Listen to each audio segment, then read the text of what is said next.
Bon, en attendant que le micro arrive, bonsoir à tous, ça va? Bon, bah, c'est cool de se sentir en famille quand on est avec un logo gospel, c'est qu'on n'est pas loin de la maison, en tout cas pour nous. Donc je crois que ça a déjà été dit, mais je le répète pour ceux qui sont arrivés un peu en retard, donc vous... Non. Donc on est pasteur aussi d'un gospel center à Annecy en France, c'est proche de la frontière genevoise. Et puis on est content d'être là. Oui, on est très content d'être là. Ouais. Merci de nous accueillir. Moi, je vous vois un peu filmé, mais de venir en vrai, c'est beaucoup mieux. Comme la dame qui me dit « Ah, mais tu es plus petite que ce que tu avais l'air à la télévision. » Non, mais c'est rigolo. Donc, on est hyper content d'être là. Nous, on apprécie énormément les parents de cette église, on va dire, David et Claudia, et puis leurs 2 filles, bien sûr. On sait qu'ils ont, comme nous, à cœur la famille, et qui, je pense, avec cette conférence, veulent vous introduire pour découvrir cette passion. Et voilà. Non, vous verrez on est mariés depuis 23 ans maintenant, donc c'est facile, c'était en l'an 2000, donc ouais. Il faut faire les choses, des fois il faut savoir se faciliter la vie, vous savez. Si vous voulez vous faire reprocher toute votre vie que vous oubliez la date de votre mariage, la date c'était le 22 juillet, donc c'est ça. Jamais oublié. Hein. Non, jamais oublié. Mais c'est vrai que c'est pratique quand c'est l'an 2000. C'est ça. Ce que je veux dire par là, c'est que je commence à la connaître un peu. Et puis, si je lui passe la parole, en général, je la perds, quoi. Mais pour un moment, hein. Comment ça, tu veux dire quoi par là? C'est-à-dire que si je te passe la parole, ouais. après je la perds. Ah, tu perds le micro? Non, là, on a chacun un micro, mais... Mais toi aussi, hein, quand tu as le micro, tu ne veux plus le lâcher. Oui, c'est ça. Donc là, on a le syndrome chacun. Du pasteur, c'est une maladie, hein. Dès que le pasteur a le micro, il le garde. Ouais. Vous avez remarqué ça? Non, pas ici. Hein. Pas ici. Enfin bref, donc on est très content d'être ici. Et puis Sandra, c'est mon épouse, mais c'est aussi la mère de nos 6 garçons, comme oui. Ça a été dit. On me dit, mais t'as pas réussi à faire une fille? Je dis, c'est lui, hein. C'est pas moi, c'est l'homme qui donne les chromosomes fille ou garçon. Mais tout ça pour dire, on pourrait revenir pour une autre conférence concernant pourquoi est-ce qu'on veut des filles ou des garçons, ou pourquoi est-ce qu'on veut absolument une fille et un garçon, pourquoi est-ce qu'on prie Dieu, Seigneur, donne-moi une fille, donne-moi un garçon. Moi, j'ai exploré le sujet, donc je pourrais vous partager si jamais, mais bon, peut-être pas. Ça, c'est une conférence sur la sorcellerie et tous ces trucs-là. Ouais. Donc, non. Bon, des fois, il y a une dame qui nous a accueillis, elle a dit j'ai un carton rouge, de temps en temps, je lui ai dit qu'elle avait le droit de le lever, parce que parfois, il y a un culture shock. Une choc de culture en français. Ce qui arrive, c'est que parfois je fais des blagues qui ne sont pas drôles.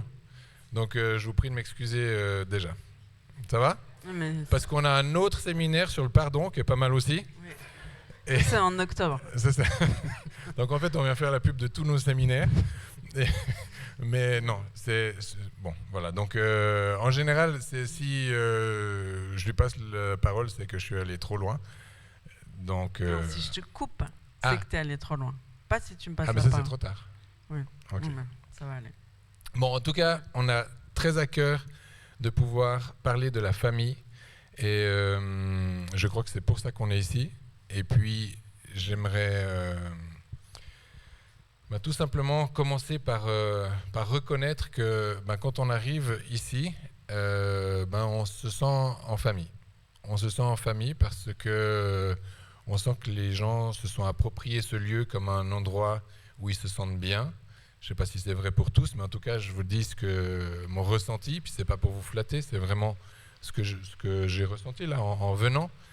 Et puis, c'est un bon signal.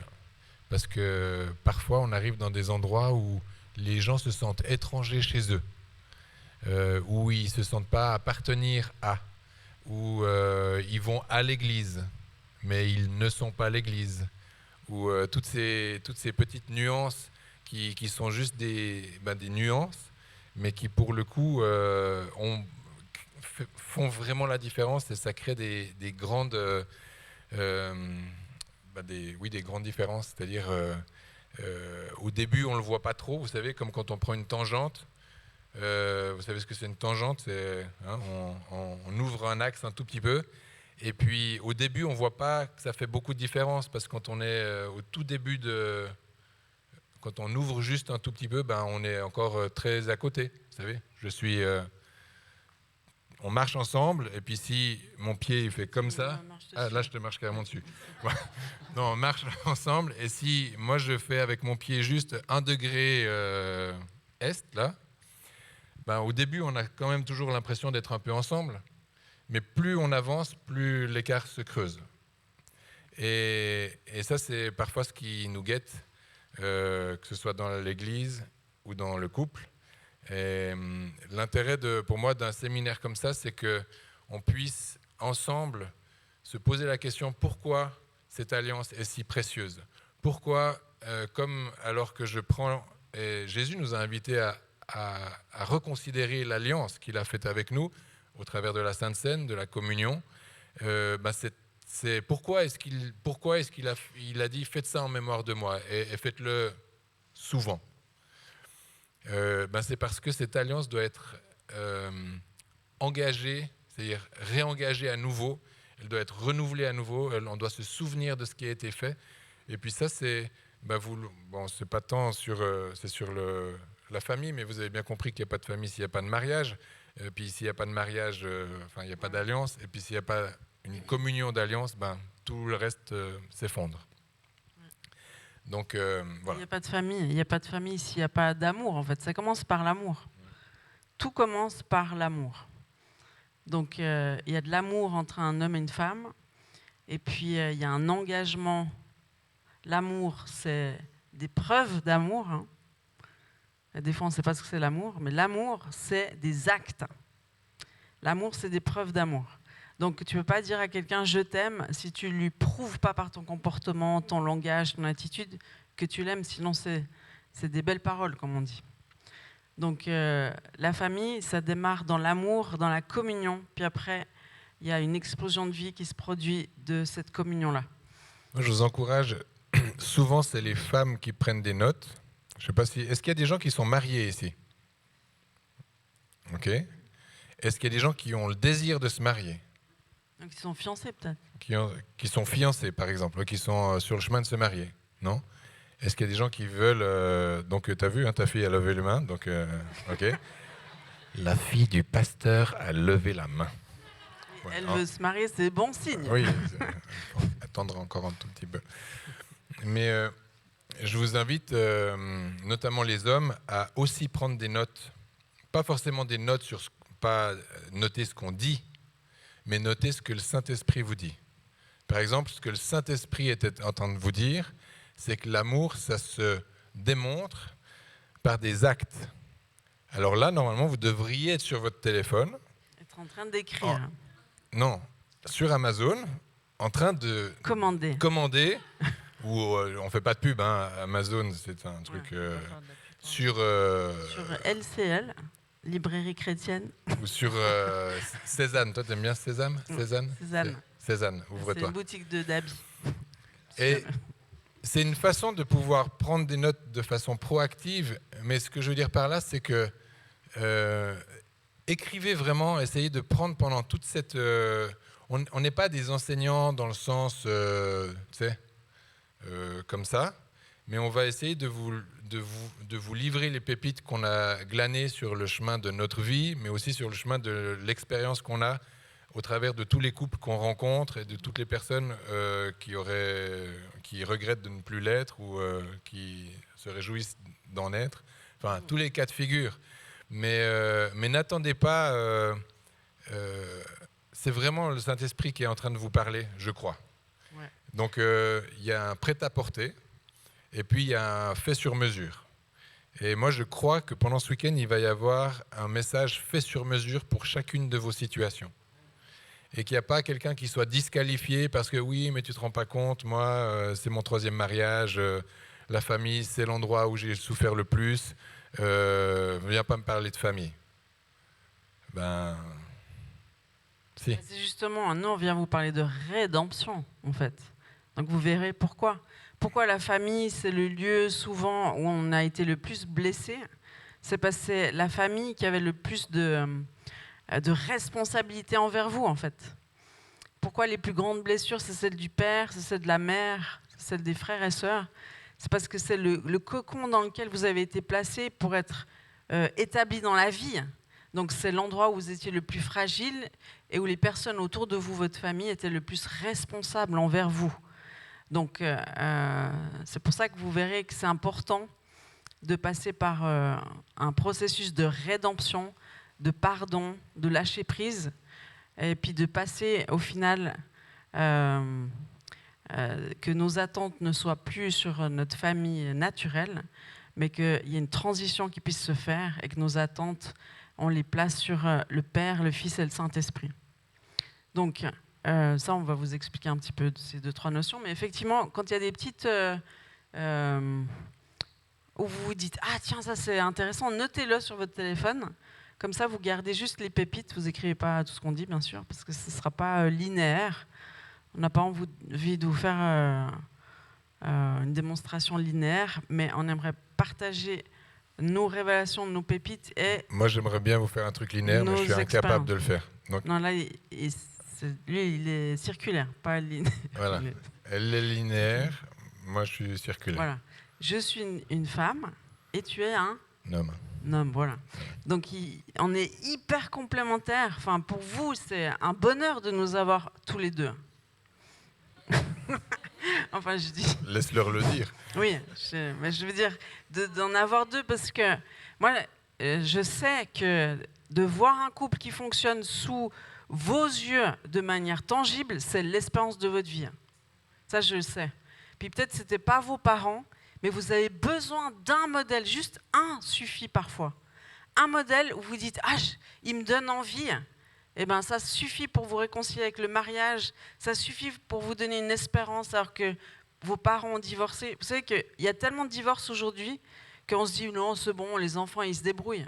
Mais moi qui suis pasteur, psychologue et que je fais des entretiens en veux-tu, en voilà, j'en entends des histoires. Le divorce, c'est le traumatisme de l'enfance. C'est le traumatisme de l'enfance. Parce que votre fondation, le toit sous lequel vous étiez, s'effondre. Donc c'est juste une blessure majeure. Et puis Julien, c'est un enfant de divorcé. Oui, mais Jésus...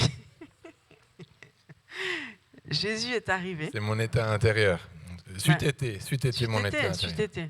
Mais en tout cas, ça nous donne la possibilité d'observer les conséquences du divorce à long terme. Parce que du coup, eh ben, on a plein de grands-parents. En fait, on n'en a pas juste 4, comme on devrait en avoir. Hein? Toi, tu en as plus que 2. Moi, il m'en manque un parce que j'ai perdu ma maman. Mais pour dire... Ah, tu parles de les grands-parents de nos enfants. Et puis, on peut voir toutes les problématiques que ça implique à long terme.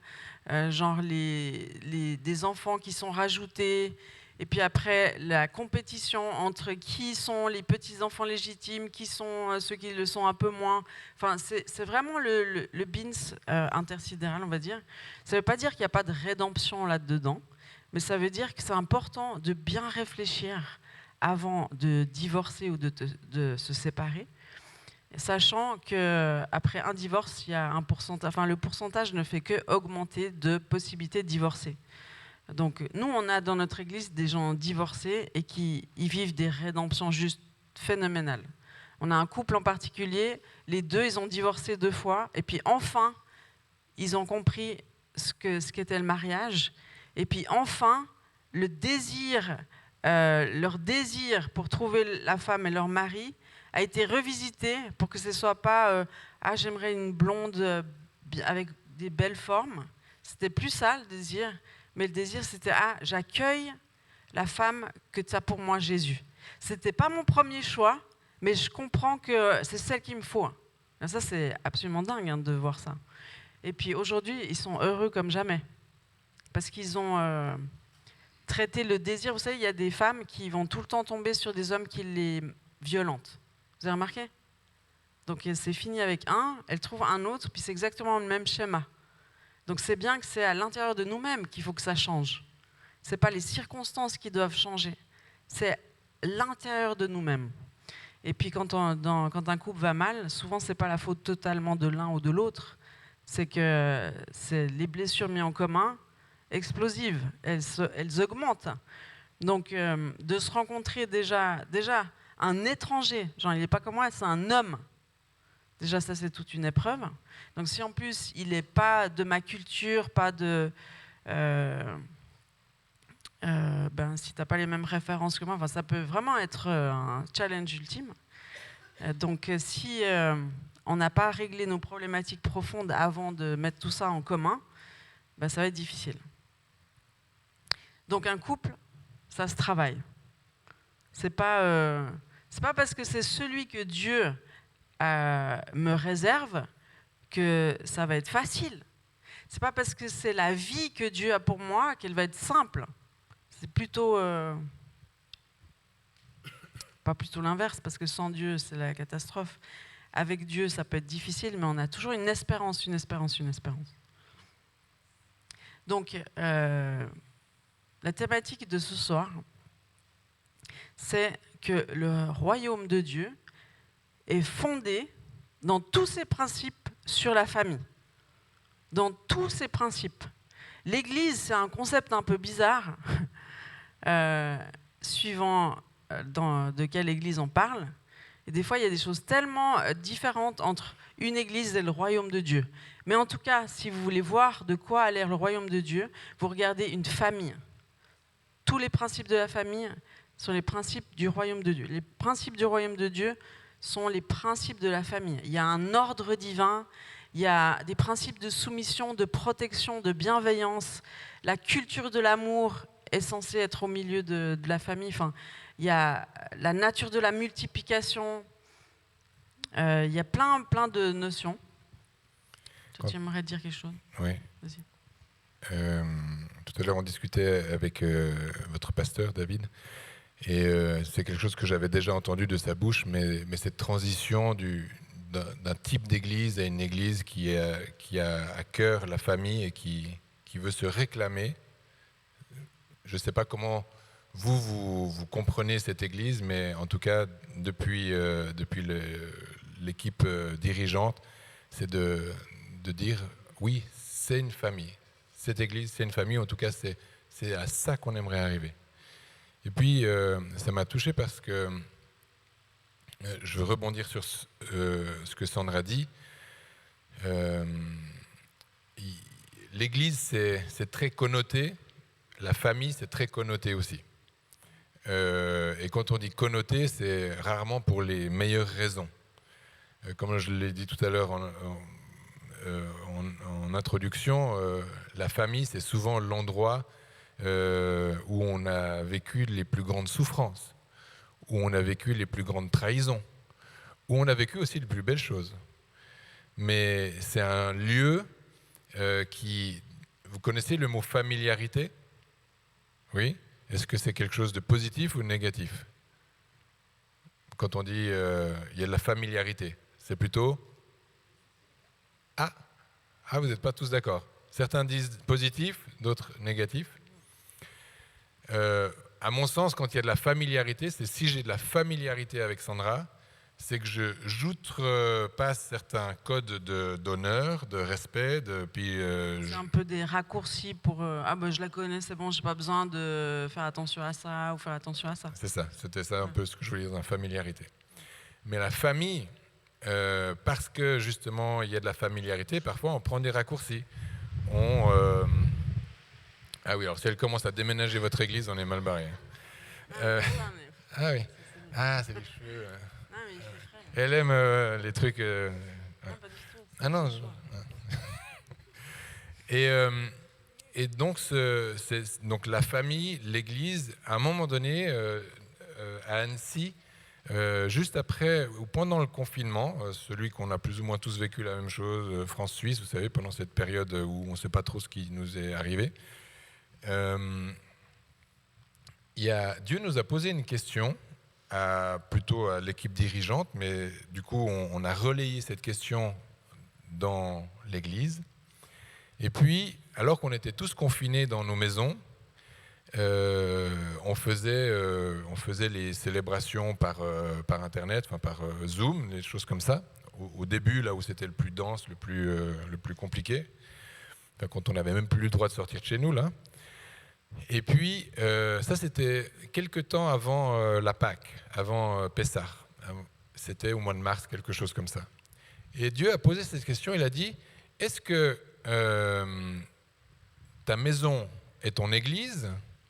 Ou, en d'autres termes, est-ce que ta famille est ton église ? Et puis, donc, la question que Dieu posait, c'est, est-ce que tu es capable de vivre l'église au sein de ta maison ? Bon, forcément, on était tous dans nos maisons, en famille ou pas, les célibataires étaient seuls ou les colocataires. Mais en gros, est-ce que ton foyer est ton église ? Et puis bon, Dieu, on médite cette question-là, et puis on était juste à un moment où on voulait introduire l'église locale, notre église locale, dans les questions, les notions de Shabbat. Parce qu'on était interpellé par les fêtes de l'Éternel, puis dire, ok, mais est-ce que Jésus est dans les fêtes de l'Éternel ? Oui, il l'est. Et puis on a visité toutes ces choses-là. Nous, on le vivait depuis un certain nombre d'années dans notre foyer, mais ce n'est pas quelque chose qu'on prêchait nous c'est le samedi soir, mais tous les samedis à l'église. Pour autant, c'est quelque chose qu'on vivait très, très fort dans notre maison. C'est-à-dire, on avait compris que faire des cultes en famille, on avait abandonné depuis longtemps. Par contre, de vivre le Shabbat ensemble, ça c'est quelque chose qu'on a expérimenté et ça a vraiment pris du sens. C'est-à-dire d'avoir un temps le vendredi soir où la famille est réunie, les enfants sont réunis, ils savent que c'est une soirée qui est prioritaire sur les anniversaires, les fêtes, les sorties, les machins. C'est prioritaire, ça ne veut pas dire qu'ils ne peuvent pas le faire, mais c'est vraiment un rendez-vous où ils sont attendus et nous sommes attendus aussi. On est vendredi soir, c'est un sacrifice de nous avoir ici. Bon, la vérité, c'est qu'ils étaient déjà tous un peu éclatés à gauche, à droite. C'est encore un peu les vacances. Non, mais il n'y en avait plus que 2 à la maison. Ah non, 3. Ah oui, 2 chez la grand-mère, 4. Oui, bon, enfin bref. Mais même s'il y a des exceptions, on essaye vraiment, et c'est pas une formule, on essaye vraiment de garder ce temps comme un temps familial. Et donc, on voulait communiquer, on voulait enseigner l'Église dans cette réalité-là, parce qu'on sait que le Shabbat a des vertus pour souder la famille, comme les relations sexuelles ont des vertus pour souder un couple marié. Et donc, Dieu met en place des choses qui sont bonnes pour nous. On peut le dire ensemble, qui sont bonnes pour nous. Dieu est bon. Alléluia. Et alors qu'on était en train de partager ces choses-là, il nous pose cette question, est-ce que ta maison est ton église ?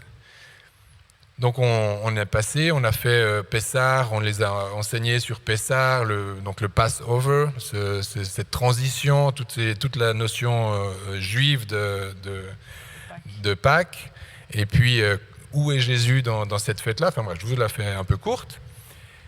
Et à la sortie du confinement, où il fallait qu'on se retrouve tous à nouveau à l'église, Dieu nous a posé la question, alors si ta maison est ton église, quand tu vas à l'église, est-ce que c'est ta maison ? Ah ? Alors c'était une bonne question, mais il fallait pouvoir y répondre. Donc qu'est-ce que vous faites vous à la maison ?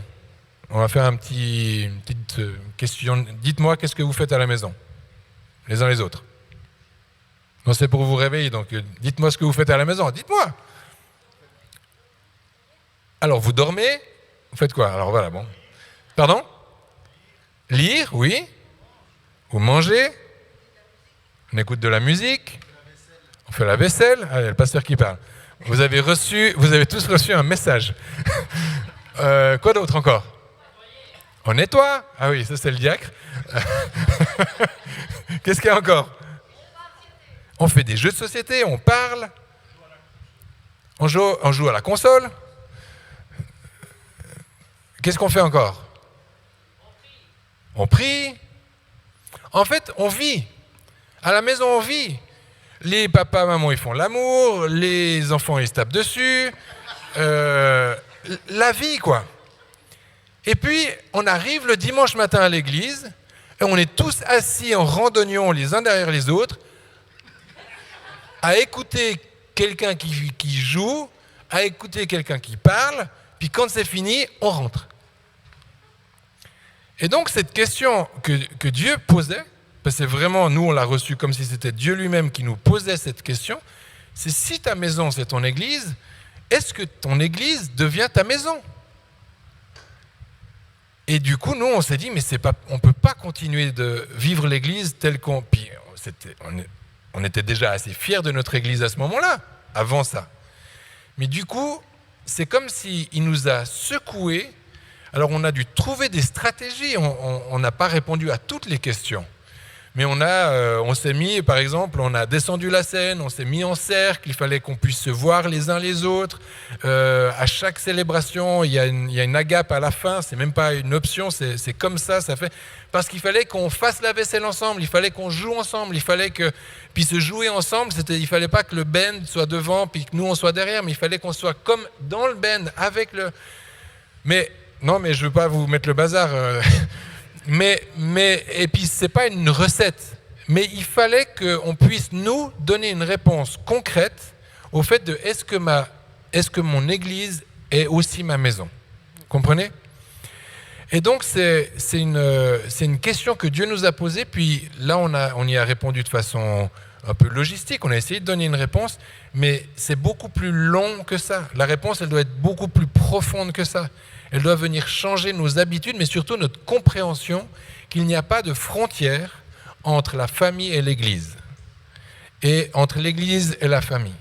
Et c'est pour ça que ce qu'on veut vous partager aujourd'hui, et demain, je crois qu'on est là demain, et aujourd'hui et demain, c'est que nos synapses s'alignent avec le cœur de Dieu pour comprendre que... Et c'est chacun à sa mesure, c'est chacun à son rythme, et c'est chacun avec ses codes. Et vous allez trouver des zones de résolution pour vous.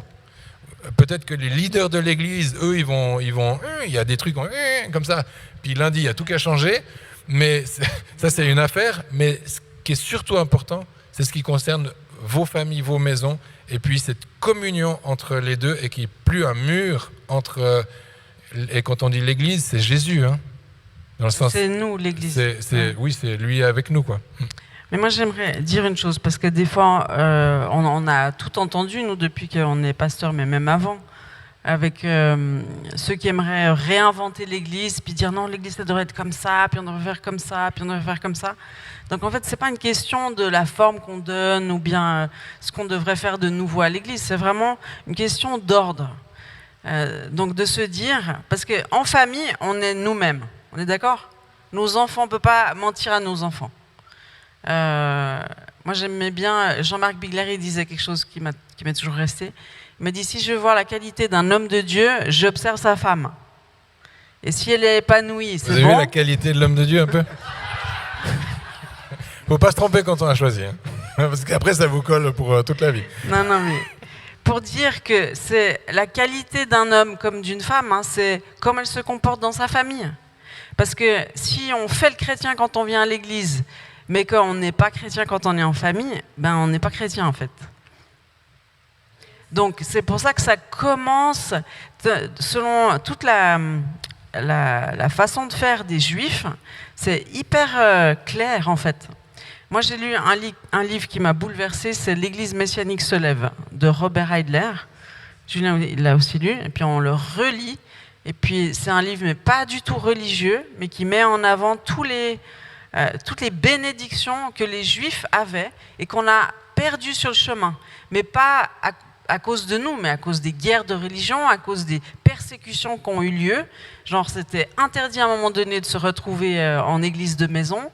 Donc l'église primitive, petit à petit, c'était interdit de fêter les fêtes de l'Éternel. Enfin, il y a eu vraiment une intention de déconstruire nos racines juives. Et puis aujourd'hui, il y a des choses qui sont un peu dans le désordre. Et puis on fait le chrétien, et puis on n'a pas compris en fait que tout commence du cœur. Si vous étudiez dans l'évangile de Matthieu, quand il s'adresse aux religieux, vous verrez que toutes les choses qu'il reproche aux religieux, c'est toutes les formes extérieures qui se donnent sans prendre soin de l'intérieur. Puis c'est exactement le même phénomène. Tu ne peux pas faire le beau à l'église et puis négliger ta famille. Si on peut dire que ta famille, c'est ton cœur. La parole de Dieu, elle dit, garde ton cœur plus que toute autre chose, parce que de lui proviennent les sources de la vie. Proverbe 4, 23. Donc, mais on pourrait dire, le cœur, c'est tout l'intérieur, c'est l'intimité. Garde ton fil, mais tout à l'heure, je ne sais pas pourquoi elle a fait une ellipse sur la question du divorce, sur lequel on pourra revenir à nouveau. Mais souvenez-vous, pourquoi est-ce que dans la loi de Moïse, le divorce a pris place? C'était justement à cause de la dureté du cœur de l'homme que cette notion est rentrée dans l'équation, pour le dire comme ça. Et c'est intéressant de songer à cette déclaration-là sur ce que Sandra vient de dire, c'est-à-dire que c'est parce que le divorce, c'est une expression extérieure, juridique, avec des événements, enfin des éléments qu'on peut expliquer et démontrer, mais l'origine de la rupture de l'alliance, c'est à cause de la dureté du cœur de l'homme. Et enfin voilà, je voulais juste... Exactement. Et puis vous regardez tous les critères pour le ministère que Paul décrit bien, c'est tous des critères de famille. Est-ce que tu es avec une seule femme? Est-ce que dans ta maison tu bois de manière sobre? Est-ce que tu manges de manière équilibrée? Enfin, on dit dans la maison, qu'est-ce que je fais? Il y a ma femme, il y a mes enfants, et puis je mange, je bois. Donc ça veut dire que tu peux te tenir ici sur cette plateforme si tu sais te tenir dans ta maison. Si tu sais tenir tes enfants dans l'obéissance, si tu sais honorer ta femme et puis la garder exclusive. Aujourd'hui, il y a plein de moyens d'exercer l'adultère. Il y a la chair et la pornographie. Donc ça, c'est des choses c'est des questions qu'on doit se poser.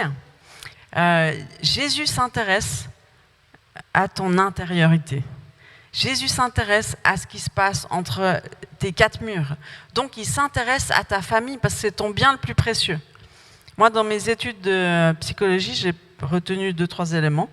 Mais j'avais un cours qui s'appelait la psychogériatrie, donc c'est la psychologie sur les personnes âgées. Et puis il y a une chose intéressante qui disait, déjà tous les gens qui investissent à fond dans leur carrière, quand ils sont à la retraite, ils sont tous dépressifs parce qu'ils n'ont plus de sens à leur vie.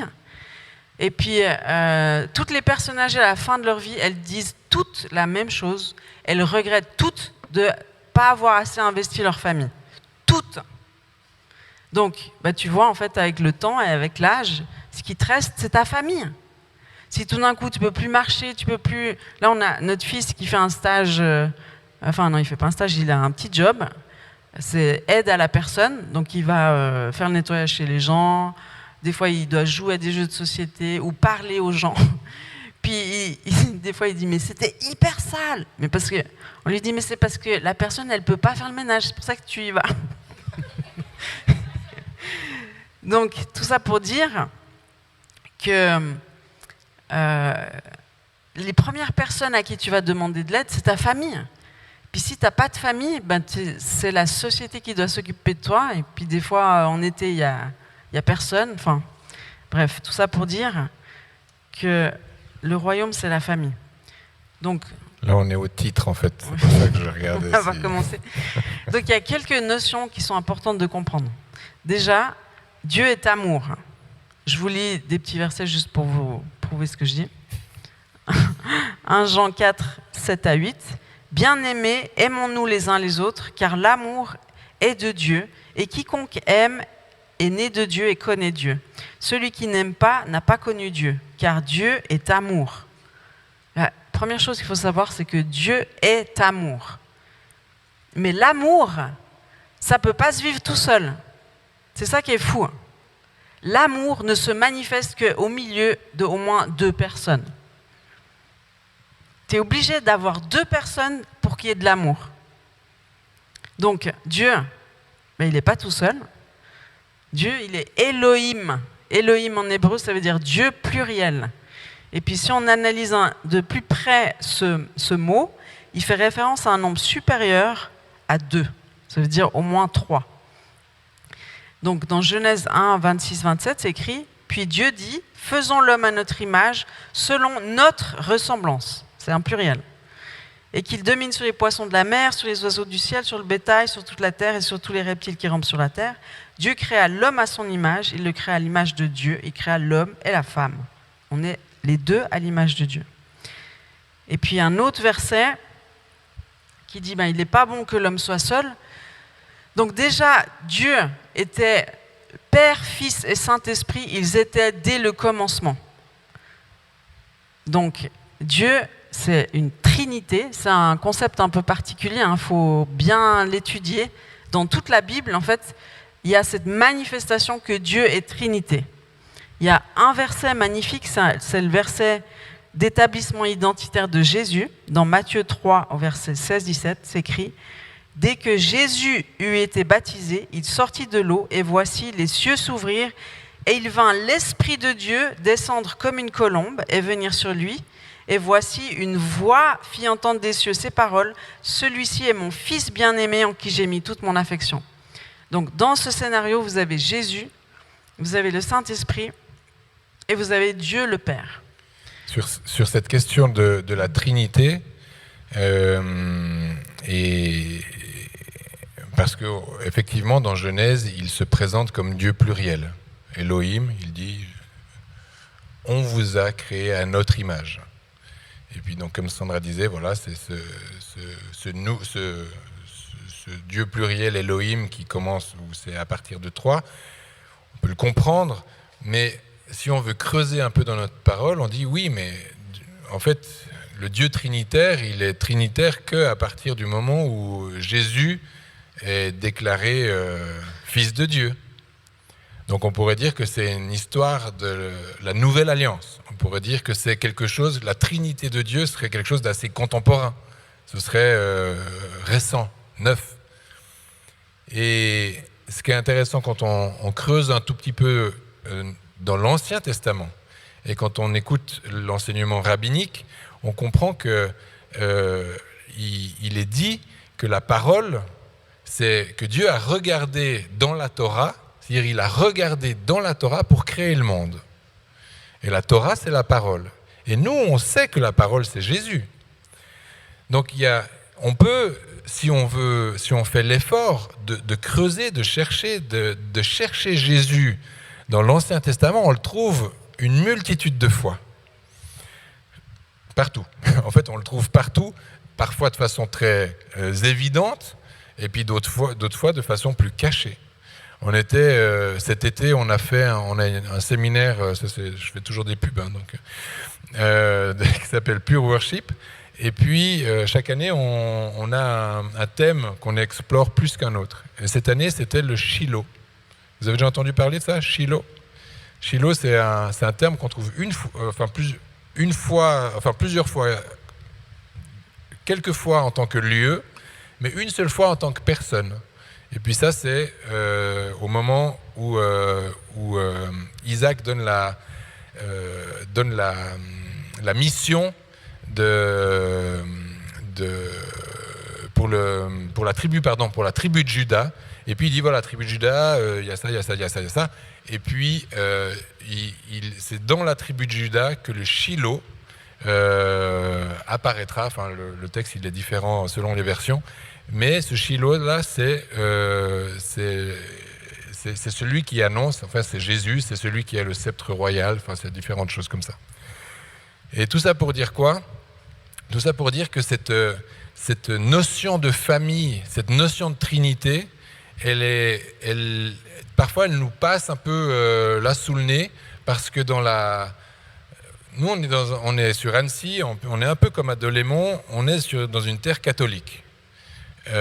Et puis on réalise que le catholicisme, on peut lui jeter toutes les pierres qu'on veut, mais c'est quand même là d'où le christianisme vient dans toute l'Europe. C'est notre héritage. Donc on a tous plus ou moins 2000 ans de christianisme dans les pattes par le prisme d'un christianisme qui a rejeté le fait que Jésus était juif. Parce que le catholicisme a fait de Jésus un chrétien. Et puis, il y a plein de notions qui sont de l'ordre de nos racines, qui sont de l'ordre de ce qu'on est réellement en Jésus. Ben, Jésus, lui, se référait toujours à son peuple. Il se référait toujours à la Torah. Il se référait toujours à qui il était, et de quoi il était fait. Et nous, dans notre... Et je le dis parce que c'est important de comprendre que des fois, dans notre christianisme, même dans notre évangélisme, enfin dans nos traditions, il y a des notions qui nous échappent. Et la notion de la famille, de la Trinité de Dieu, qui est une famille en soi, quand je vous l'explique, vous dites « oui, bien sûr », parce qu'intellectuellement, on le comprend. Mais il faut être honnête que ce n'est pas si naturel que ça de vivre notre foi dans cette compréhension que la Trinité est une famille céleste qui nous donne un modèle de fonctionnement pour qu'on puisse nous le reproduire dans notre couple avec nos enfants. Alors j'ai fait une grande ellipse pour essayer de vous convaincre, mais si vous n'êtes pas convaincu, je vous invite à méditer cette question-là et de creuser dans la parole si c'est nécessaire. Mais on vous donnera des clés. On va le développer encore parce qu'il y a plusieurs passages où Dieu parle en nous, où on voit bien qu'il n'est pas tout seul. Mais c'est parce que si sa nature, c'est l'amour, il ne peut pas être tout seul. Et quand on dit de vous que vous n'êtes pas tout seul, en général, ce n'est pas bon signe. Hein. Donc, ce n'est pas le même pas tout seul. Hein. C'est on dit, lui, il n'est pas tout seul. Hein. Donc, ce n'est pas le même pas tout seul. Vous avez compris ? Oui, ça va. Non, ce n'est pas le même pas tout seul. Donc, Dieu est la première famille qui a jamais existé. Et manifester l'amour dans sa plénitude, avec une soumission mutuelle, un amour mutuel, un ordre, un honneur partagé absolument extraordinaire, où ces trois personnes de la Trinité ont un rôle bien particulier, bien différent l'un de l'autre, comme dans une famille. Et comme Dieu est amour et que son amour, il avait besoin de le partager, il a dû créer les êtres humains. C'est de son amour qu'il nous a créés. Parce que déjà, ils s'aimaient en famille, mais ils avaient besoin de nous pour exprimer encore plus cet amour. Et puis Dieu, le Père, le Fils et le Saint-Esprit, ils nous ont créés à leur image. Donc on est déjà un être, en soi on est tripartite, on est corps, âme, esprit. Donc il y a déjà une notion de Trinité, on va dire, dans notre être individuel. Il a créé Adam. Puis après, il a dit, il n'est pas bon que l'homme soit seul. Parce qu'il faut que l'amour se manifeste au milieu de deux personnes au moins. Donc, il a créé la femme, il a tiré la femme d'Adam, on va le voir un peu plus en détail demain, quand je vous parlerai de la femme. Et puis, comme dans l'amour et dans la communion, il y a toujours une puissance de vie, mais ils ne sont pas restés seuls longtemps, Adam et Ève, ils ont eu des enfants. Ça, c'est juste extraordinaire. Hein. Nous, on vit ça sous nos yeux en permanence, mais si on réfléchit un peu. Moi, quand j'ai tous mes enfants à la maison, on dit que le père, il veut voir tous ses enfants à la maison, la mère aussi. Hein. Quand il y en a un qui manque à notre table de Shabbat, on sent tout de suite qu'il y en a un qui manque. C'est pour ça que le père, il veut rassembler ses enfants aujourd'hui. Et ces enfants, ce n'est pas des dénominations, c'est sur toute la terre, c'est toutes les tribus, c'est toutes les dénominations confondues. Dieu sait qui sont ses enfants et il les veut tous à sa table.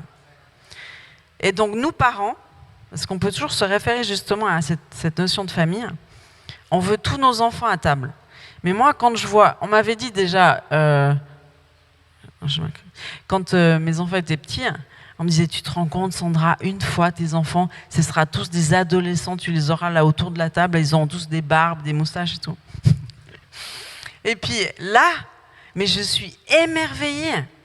Je me dis, mais Dieu, t'es vraiment extraordinaire que de nous deux, jeunes sur notre scooter à l'époque à Lausanne, et qui est tout ça. On n'a rien fait sur le scooter. Hein. Non, rien. C'est sûr que...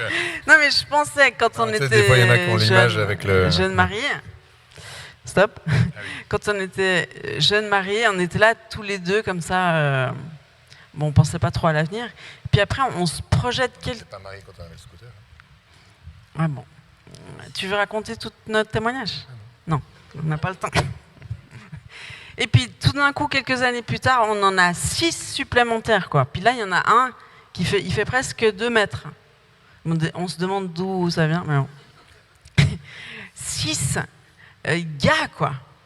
6 destinés, 6 chefs de famille potentiels. Et puis après, quand on fait des fêtes de famille, on voit quand je voyais ta grand-maman et ton grand-papa. C'est pas hyper rassurant quand c'est la femme qui dit on se demande d'où ça vient. Autant quand l'homme se pose la question, bon, tu dis. Mais... Non, mais je veux dire, tout va bien, tout va bien. C'est pas de notre. Son frère est très grand. Oui, mon frère est très grand. Donc, tout ça pour dire. Oui, quand vous voyez un couple de personnes âgées, genre 80 ans, et puis ils fêtent leurs 80 ans, et ils ont plein de gens là autour. C'est leur dynastie. Parce qu'il y a les enfants, il y a les petits-enfants, il y a les arrière-petits-enfants. Enfin, moi, je regardais une photo de famille de Werner, là, dernièrement. Ils étaient tous bien habillés avec un jeans, un petit t-shirt blanc. C'était beau, quoi. Il y avait plein de monde. T'es là, waouh! C'est Dieu qui fait. C'est un Dieu de multiplication, c'est un Dieu d'amour. Il veut nous élargir, il veut nous multiplier, il veut nous faire rentrer dans notre plein potentiel. Et puis ce qui est beau, moi ce que j'aime bien dire, c'est que souvent les femmes, elles viennent me voir et disent « Ah, je me demande c'est quoi mon ministère, c'est quoi mon appel ?» et tout. Moi, je leur dis déjà, t'es maman, déjà c'est un ministère mouse en soi.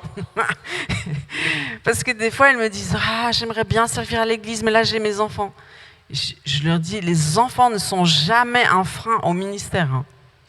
Moi, j'ai fait des études avec mes enfants où j'allais vite en cours pendant qu'ils dormaient, pendant que les grands-mamans les gardaient. Enfin, je me suis toujours débrouillée. Puis il y a une chose que j'aimerais vous dire. Ce qui nous a permis de rentrer dans le ministère avec Julien, c'est un jour où on a décidé de jeter notre télévision. Ça, c'est le jour où on est rentré dans notre ministère. Parce qu'on perdait tout notre temps à regarder la télé le soir. Et le jour où on l'a jeté, on a commencé à écrire. Vous verrez, le magazine Ésaïe 61, c'est le fruit de la télévision jetée à la poubelle. Et pourtant, j'avais plein d'enfants. Hein. Mais le soir, ils dormaient. Donc, il faut coucher vos enfants tôt si vous voulez une soirée déjà en couple, mais aussi pour faire des choses productives. Genre le 2e, le 3e, le 4e. Non. Il faut... Ouais, non, mais... Enfin, bref. J'aimerais revenir sur un élément où j'ai plus cette référence. Il y a plusieurs références, mais il y en a une que je retiens pas, que j'ai pas retenue. Mais parfois dans la parole de Dieu, il y a des passages où on voit comment le Père honore le Fils honore l'Esprit honore le Père. Puis on voit cette danse où il y a vraiment ce que Sandra décrivait tout à l'heure.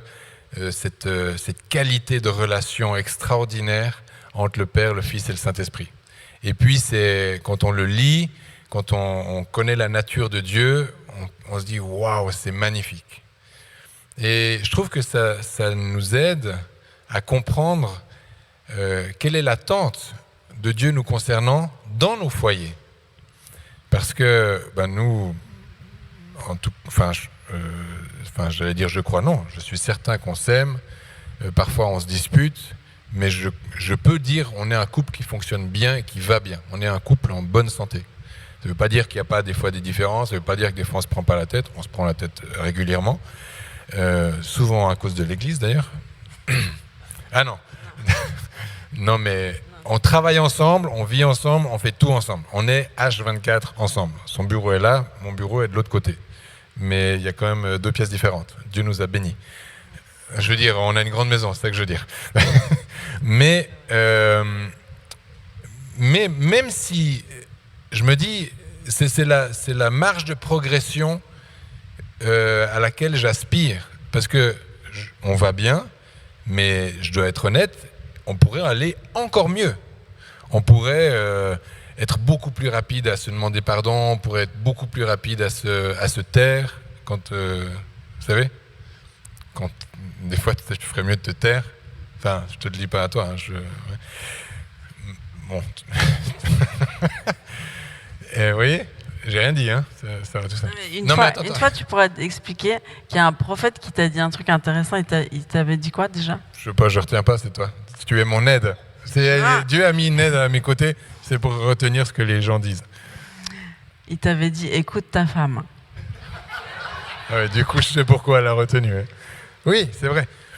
Mais parce que je suis ton aide. Si tu m'écoutes pas, ça sert à rien. Ouais, puis en plus, il paraît que c'est une prophète, donc si t'écoutes pas les prophètes dans ta maison, hein, c'est mal. Mais donc il y a cette marge de progression que je comprends bien avec Sandra. Mais je me dis, il y a encore, si cette danse tripartite là, ou je sais pas comment on le dit, je veux croire qu'elle est de la même intensité entre le Père et le Fils, que l'Esprit est le Père et l'Esprit est le Fils. Donc je comprends bien les choses concernant Sandra et c'est assez facile à régler si on fait un effort chacun. Mais nos enfants, toi le Fils, c'est nos enfants. Donc imagine que cette même danse, cette même symbiose, cette même bienveillance, cette réciproque, vous entendez bien, réciproque. Donc qui a des enfants? Donc vous comprenez, réciproque. Genre les enfants qui vous honorent, vous savez, genre les enfants qui prennent soin de vous, qui disent « Oh, papa !» Puis toi, tu dis « Oh, mon fils !» Tu vois, genre, une danse extraordinaire. Ils sont deux noms, hein, aujourd'hui. Oui, non mais... Ethan, il m'amène un petit smoothie quand je suis en train d'étudier pour ce soir-là.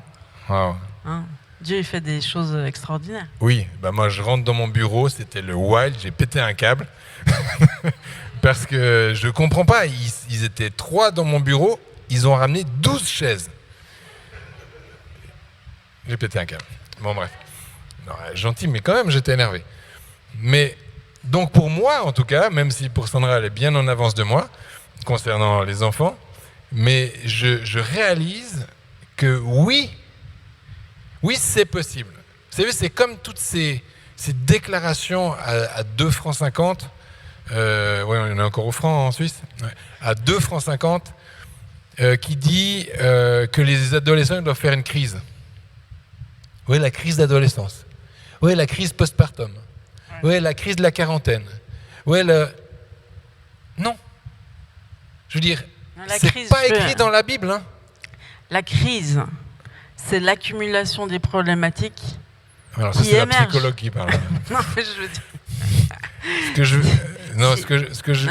veux dire, je tiens juste à dire quelque chose, c'est que normalement, si tu investis comme tu es censé le faire dans la vie de tes enfants, ils ne te font pas une crise d'adolescence. Parce que l'adolescent, il est en crise quand il n'a pas eu ce qu'il était censé avoir dans son enfance, quand il y a eu des divorces, quand il y a eu des manquements, quand il y a eu des abandons, quand il y a eu tout ça. Et puis ça émerge, des fois on ne le voit pas venir, mais ça émerge à l'adolescence. Mais c'est qu'une manifestation de ce qui s'est passé avant. Mais normalement, un enfant, si tu t'as investi dans sa vie, et puis si à l'adolescence, tu as compris que tu dois honorer son autonomie, c'est pour ça que les Juifs, ils ont compris qu'ils devaient faire la bar mitzvah, c'est parce qu'il signifie, à travers une fête, où il y a toute la famille qui est là, il signifie qu'à l'âge de 13 ans, il pousse à l'autonomie leur enfant, et il les rend autonomes aussi dans leur relation à Dieu.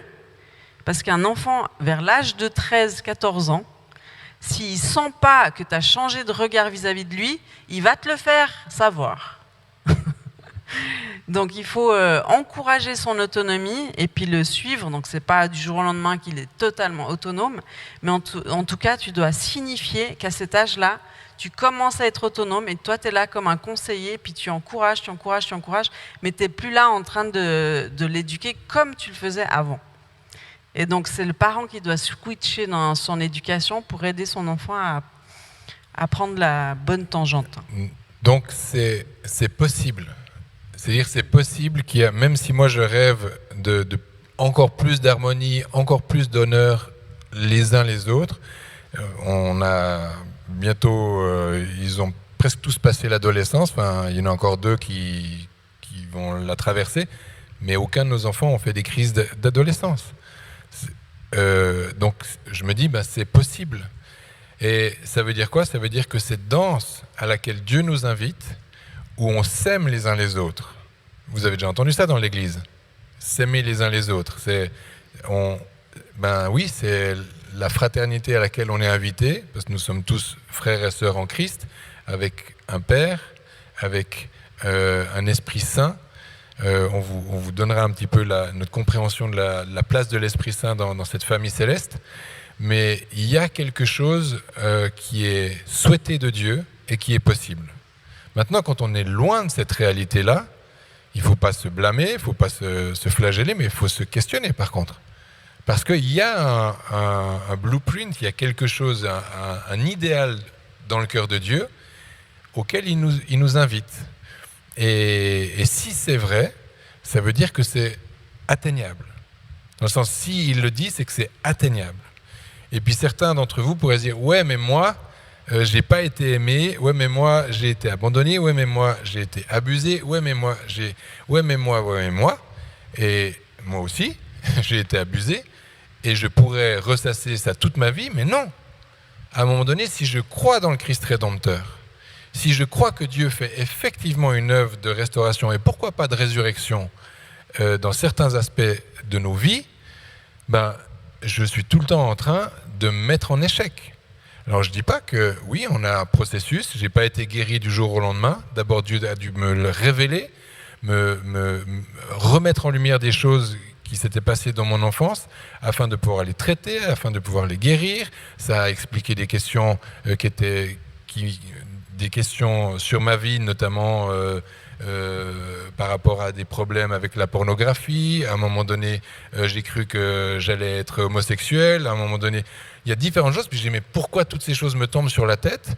Je ne l'ai pas su jusqu'à ce que le Seigneur me montre d'où est-ce que ces choses sont venues, quelles portes ont été ouvertes, quel droit l'ennemi avait sur ma vie pour me faire croire un certain nombre de choses. Je vous fais l'histoire en très court.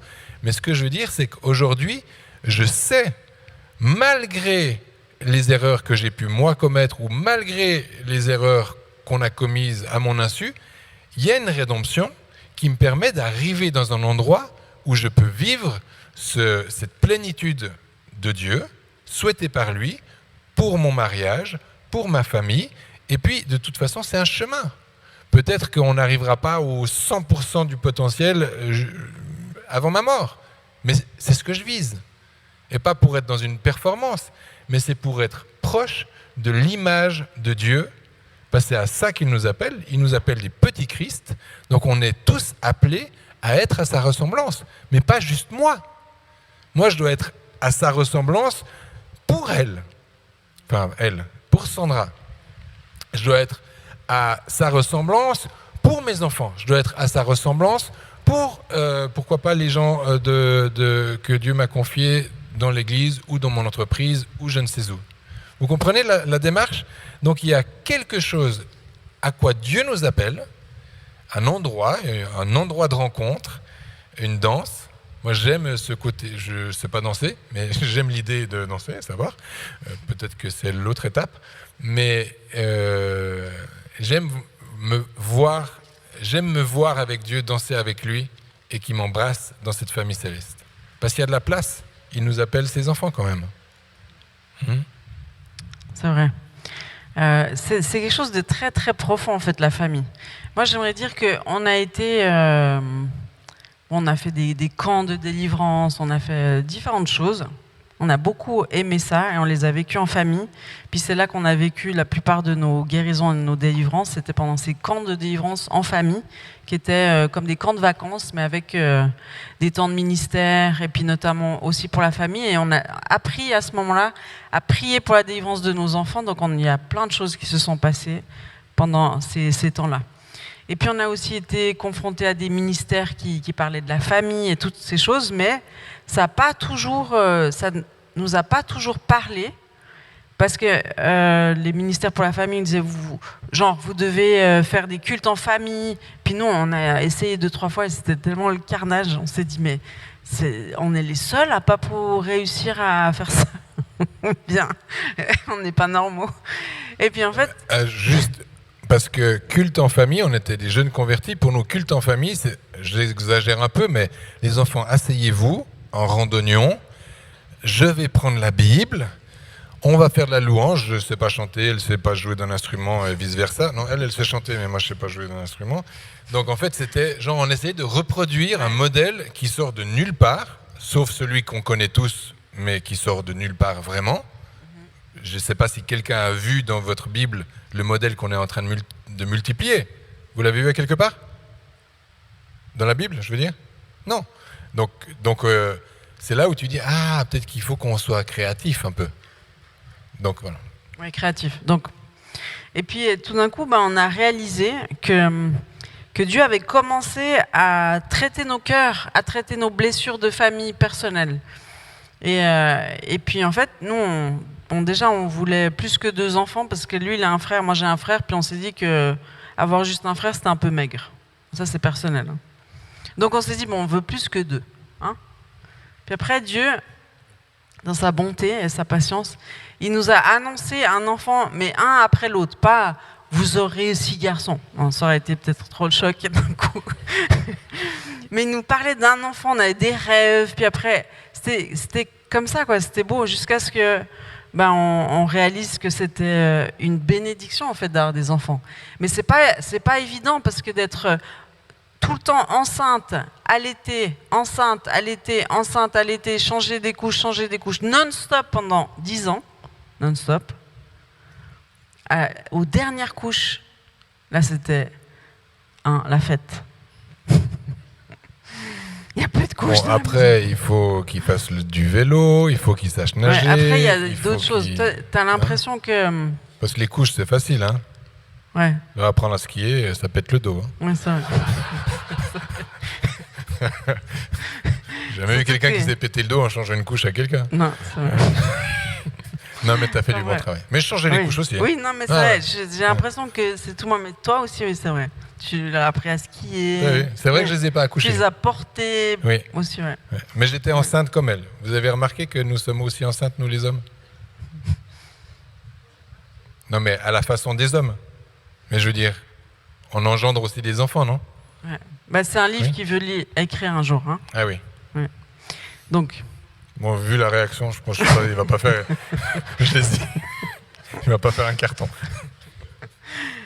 Donc, qu'est-ce que j'étais en train de dire ? Oui, en fait. Oui, ce que j'aimerais dire en fait, c'est que il y a des étapes dans la vie de vos enfants qui sont tellement importantes. Moi, je vous dis personnellement, mes parents, dans leur ignorance, ils m'ont laissé à 2 mois pendant une semaine avec ma grand-mère pour aller faire du ski. Mais à 2 mois, quand tu es laissé en tant que petit bébé pendant une semaine, tu vis l'abandon, mais de manière nette. Parce qu'un petit bébé à 2 mois, il ne faut pas le séparer de sa mère plus de quelques heures. Mais ça, on ne le disait pas dans les hôpitaux aux parents, ou même la plupart des parents n'ont aucune idée de ça. Moi, c'est qu'après des années et des années d'avoir fait tout un travail sur moi-même, où une fois, on priait pour moi, je me suis surprise à dire « je ne veux pas qu'on m'abandonne ». Puis après, je faisais des rêves quand j'étais petite où je voyais ma mère qui partait en rigolant, puis qui m'abandonnait, puis elle riait. Puis à chaque fois, je lui parlais de ses rêves, et puis elle me disait des choses sans dire genre « ah, j'aurais pas dû ». Puis au final, j'ai découvert que c'était ça. Mais ça laisse des traces juste majeures. Et non seulement ça laisse des traces, mais ça se répète d'une génération à l'autre. Parce que moi aussi, même en faisant tous mes efforts pour pas le faire, à un moment donné, je suis partie en mission pendant 2 semaines. Et puis un de mes fils, il était trop jeune pour être séparé de sa maman. Parce que moi, je pensais que parce qu'il était avec papa, c'était comme s'il était avec maman. Mais un enfant, sa mère, c'est sa mère. Et puis un père, il peut pas le remplacer. Il peut pas allaiter, par exemple. Enfin bref. Donc ça, c'est important de comprendre qu'on ne peut pas remplacer le père par la mère et la mère par le père. Parce que dans les premiers temps de la vie d'un bébé, il a absolument besoin de sa mère. Et puis par exemple, à l'adolescence, il a absolument besoin du père. Parce que c'est le père qui établit dans l'identité. Donc on a des rôles différents et nos parents, c'est comme les premiers représentants de Dieu quand on arrive sur Terre. Sandra, je veux juste Garde, les parents, c'est les premiers représentants. Dans ce que Sandra dit, vous pourriez être là puis être d'accord ou pas d'accord, mais vous pourriez aussi dire oui, mais moi je suis une famille monoparentale, j'élève mes enfants toute seule ou j'élève mes enfants tout seul, ou j'ai telle ou telle circonstance de vie qui ont fait que voilà, c'est bien ce que tu dis, mais ma réalité circonstancielle fait que je suis bien incapable de pouvoir vivre cet idéal-là. Et c'est vrai. Alors, si vous êtes par exemple, je prends un cas qui est souvent le plus répandu, mais une maman seule avec des enfants, un enfant ou des enfants, ben bien sûr que ce que vous allez tenter de faire, c'est de répondre aux deux rôles. C'est d'être la maman, et puis par défaut, de commencer à dévisser les trucs, enfin je suis un peu... Mais je veux dire, à faire l'homme de la maison, ou à prendre des rôles de l'homme qui est absent, parce que vous n'avez comme pas le choix.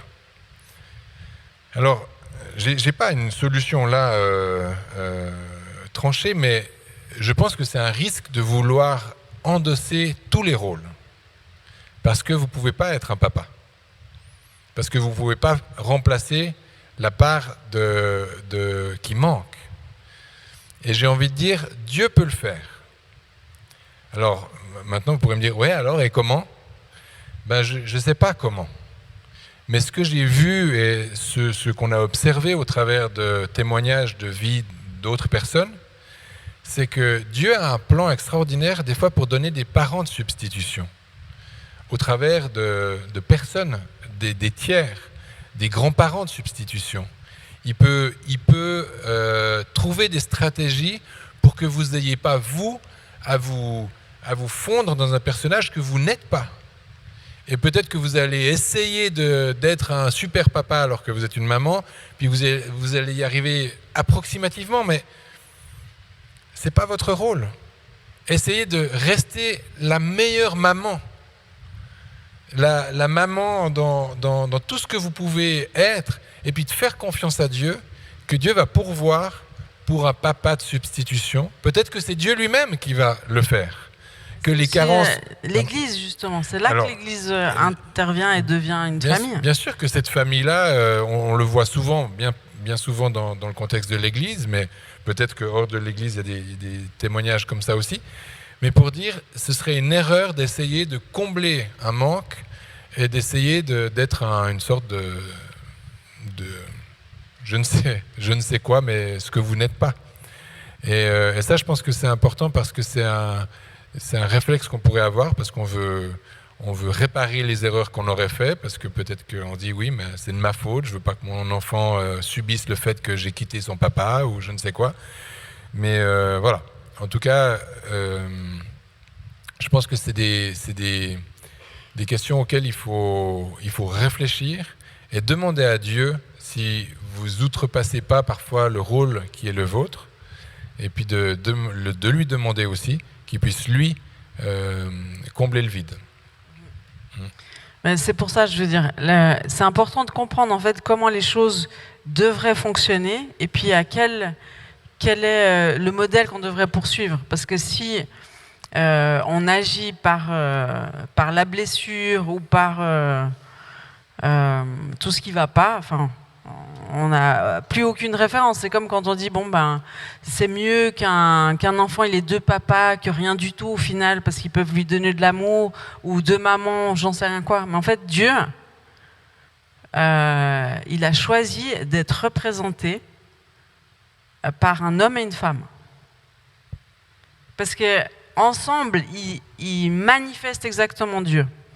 Vous savez, il y a un des noms de Dieu, El Shaddai. Je ne sais pas si vous avez creusé le mot, mais ça veut dire Dieu tout-puissant, mais ça veut aussi dire le Dieu des mamelles. Et donc, il y a une puissance dans le fait de nourrir, d'allaiter, de materner. Et ça, c'est une puissance maternelle, c'est de donner la vie.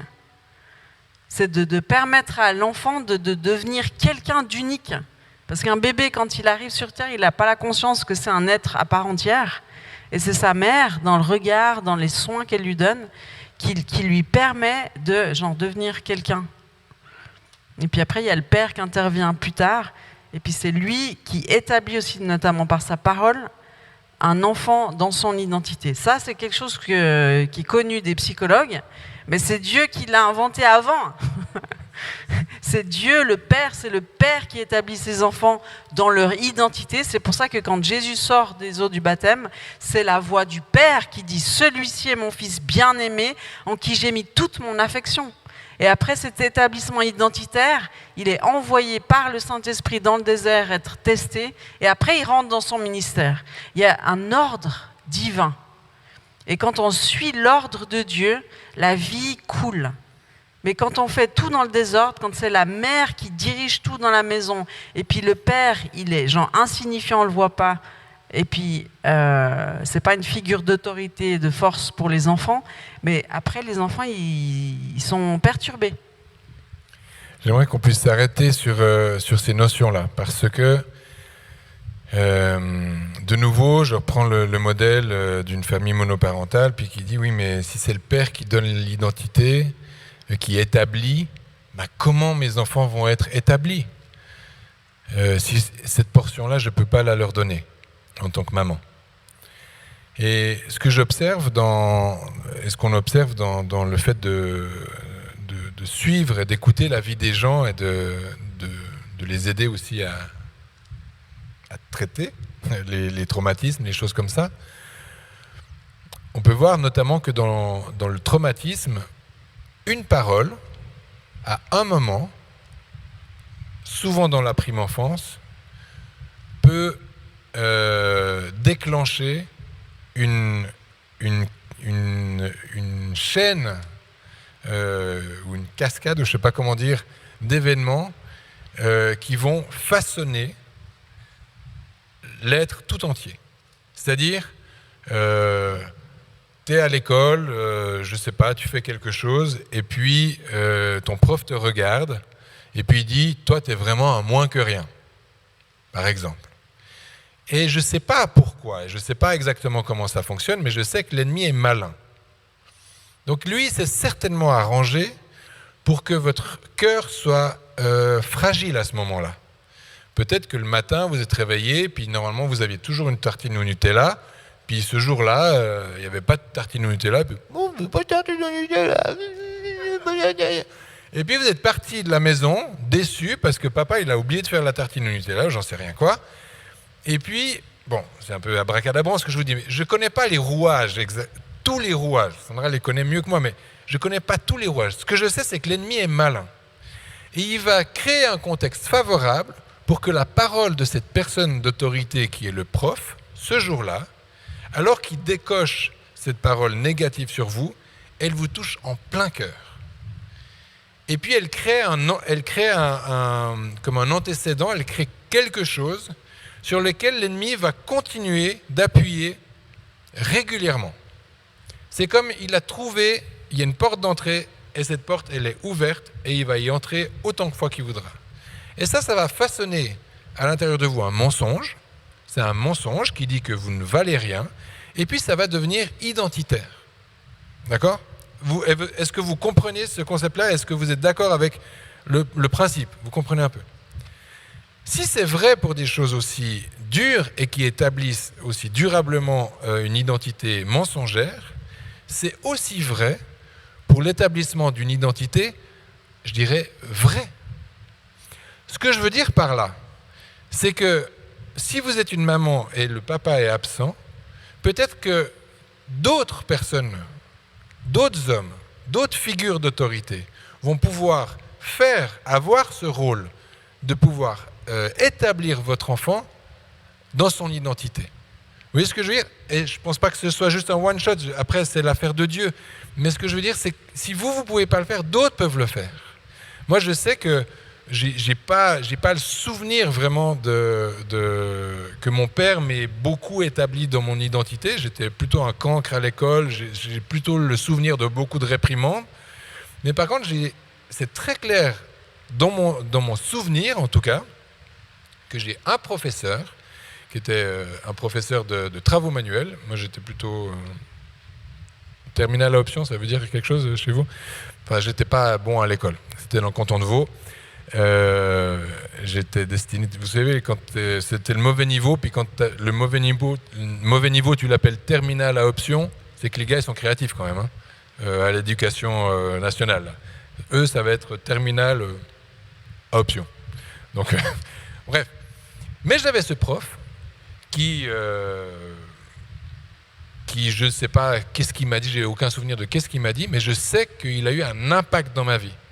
Je sais que les paroles, ou peut-être les regards, juste les regards bienveillants, ou les attentions, ou je ne sais quoi, ont été suffisants pour me donner confiance.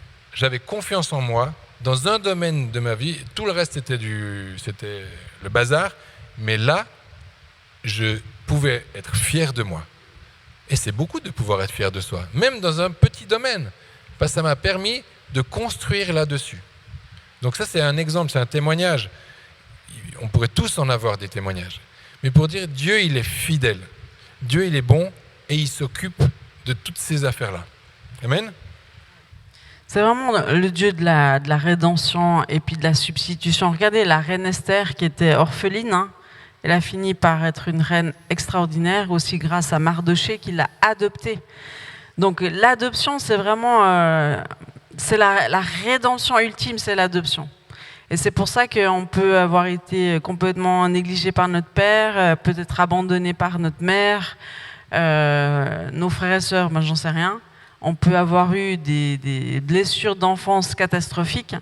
Ben Jésus il débarque et puis c'est le grand rédempteur et puis il nous connecte avec le Père qui lui parle sur nos vies, Dieu le Père. Il nous connecte au Saint-Esprit qui lui peut nous consoler, nous enseigner, nous materner.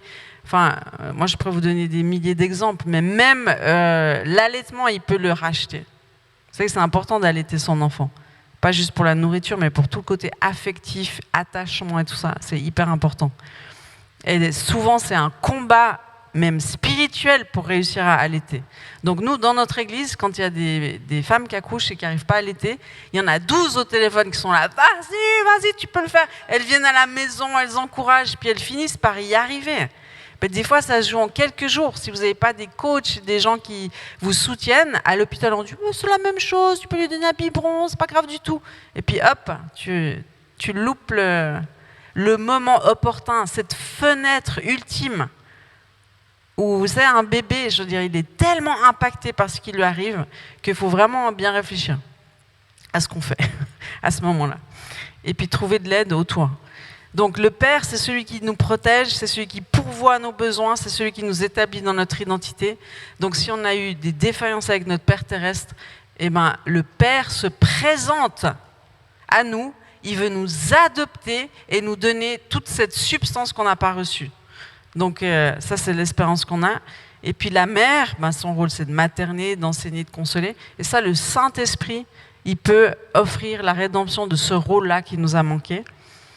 Et puis les enfants, ben, Jésus, c'est le frère ultime, c'est un ami, c'est un époux aussi, il a tous ces rôles-là.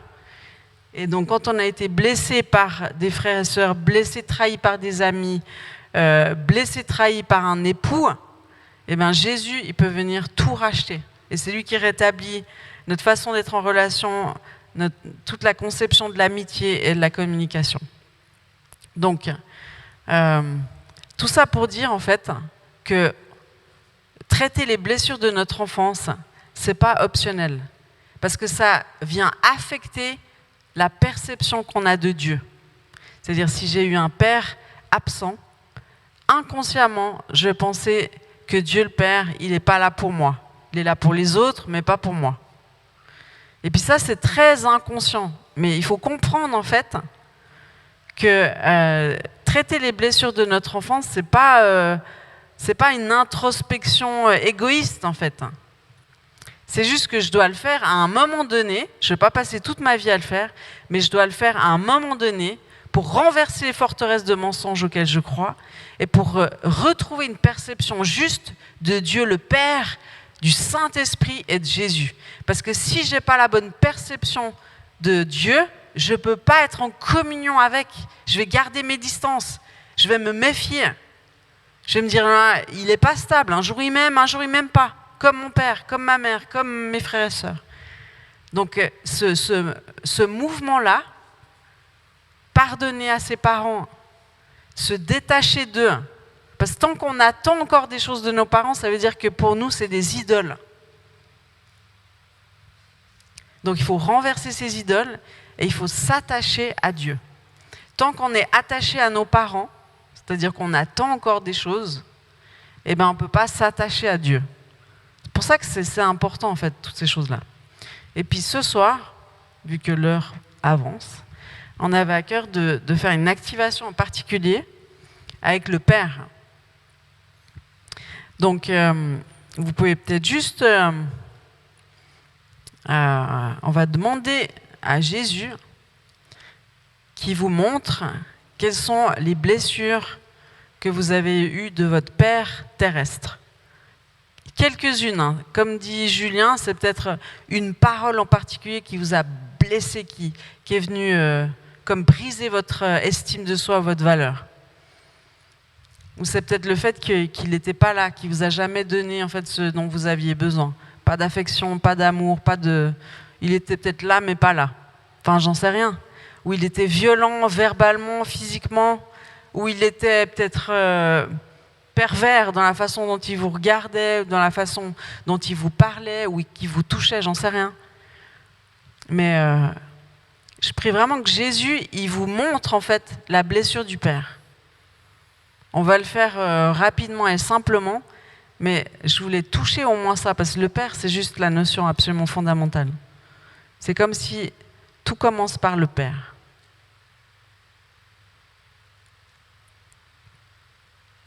Donc vous pouvez fermer les yeux un petit coup, et puis vous pouvez dire, mais Jésus, est-ce que tu peux me montrer la blessure du Père que tu aimerais traiter ce soir dans ma vie ?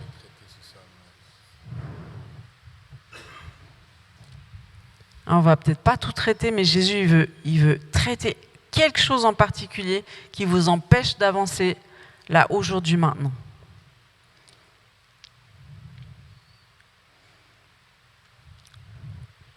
Et puis c'est peut-être une parole, un regard, une chose en particulier. Et puis j'aimerais juste préciser, il y en a peut-être qui ont pas trop de notion du pardon, mais en fait le pardon c'est laisser la justice à Dieu. C'est laisser Dieu faire justice et pas essayer soi-même de se débattre pour se faire justice soi-même. Donc le pardon, ça ne veut pas dire qu'il y a de l'injustice, il a fait ça, c'est pas juste que je doive lui pardonner, c'est juste te dire, c'est pas moi qui vais gérer cette justice, je te le redonne, Jésus. C'est toi la justice. Et puis moi, je choisis de pardonner comme toi, tu m'as pardonné. Le pardon, c'est la première étape pour la guérison de ton cœur. Le pardon concerne ton cœur. Pardonner, ça ne veut pas dire se réconcilier. Pardonner, ça ne veut pas dire oublier. Pardonner, ça ne veut pas dire négliger ce qui s'est passé. Pas du tout. C'est laisser Dieu guérir ton cœur. C'est ça, quand tu pardonnes, c'est ça qui arrive. Donc si tu es d'accord, tu peux simplement choisir de pardonner. Ce n'est pas un sentiment, si c'est une décision. Tu peux dire, je choisis aujourd'hui de pardonner à mon Père. Et je lui pardonne pour cette parole. Je lui pardonne pour ce comportement qu'il a eu. Je lui pardonne parce qu'il n'était pas là. Il n'a pas su me valoriser ou m'encourager. Des choses très graves qui ont pu être faites par votre père. Ça, je tiens à le dire, ça peut être très grave. Mais plus c'est grave, plus on va avoir besoin de pardonner.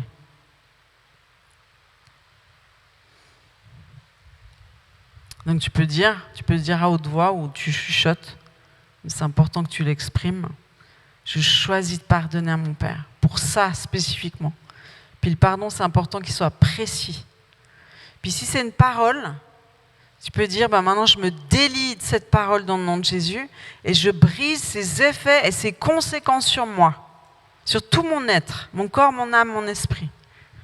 Je me délie de cette parole, j'y renonce au nom de Jésus. Et puis maintenant, ce qu'on va faire, on va briser les liens d'âme avec notre Père, mais c'est des liens d'âme malsains. Et en général, quand il y a des liens d'âme, c'est naturel, en fait. Entre parents et enfants, il y a toujours des liens d'âme. Ça, c'est pour fortifier le lien.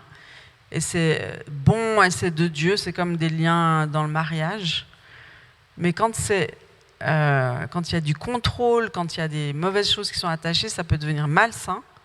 Et puis souvent, quand il y a des offenses, des négligences, des violences, des choses comme ça, c'est malsain. Donc on veut briser ces espèces de fils invisibles qui nous lient à la personne. C'est important de le faire quand on a pardonné. Donc on peut dire simplement, aujourd'hui je brise tout lien d'âme, de corps et d'esprit malsain avec mon Père. Et tu peux taper dans les mains comme ça, symboliquement. Et je coupe toute son influence sur moi. Je lui rends ce qui lui appartient. Tu peux répéter avec moi. Et je reprends de lui ce qui m'appartient. Et Jésus, est-ce que tu peux me montrer ce que je récupère maintenant ?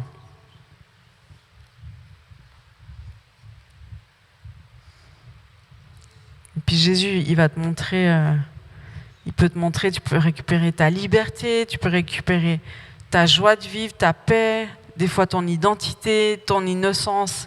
Il y a plein de choses que tu peux récupérer quand tu brises des liens d'âme. Dites-moi juste, qui c'est qui a vu quelque chose qu'il a récupéré à ce stade ? Tu n'as pas besoin de me dire quoi, hein, tu me montres juste. Ok, super. Merci Jésus. Merci Jésus. Et puis maintenant, on va dire simplement,